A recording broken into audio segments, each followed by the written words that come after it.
I just fed the horses and then cleaned the trough, brand new water in there. It's good, isn't it?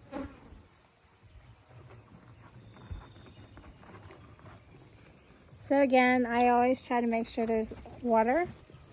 There's more water over here. You can see those buckets. And we also have a spring down below that is feeding a 100-gallon trough as well. So important to make sure your horses have water. So important. Because they can't survive without water. And with these hot days, you need to make sure your animals have lots of water. And I always make sure they're fed very well. As you can see, there's no ribs showing on my horses. There's another thing when I would go to boarding facilities.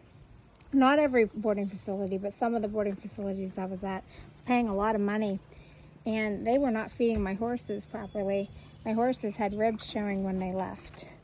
So I stress that so much to make sure you're feeding them. We make sure they always have hay. We make sure that they have grain twice a day. It is so important to feed your horses. So important.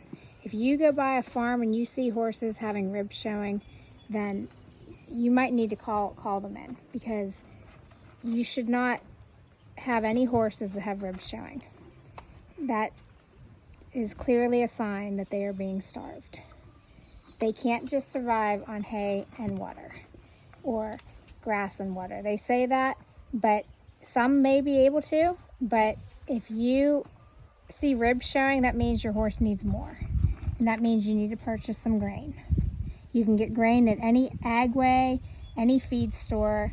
You know, the Amish, they even have feed mills you can get grain from. There's lots of places to get grain. You can go to Tractor Supply, Royal King, you know, even online, I believe Chewy sells it. So it's not hard to find. Just make sure you're feeding your horses, because they rely on you to get fed. Hi.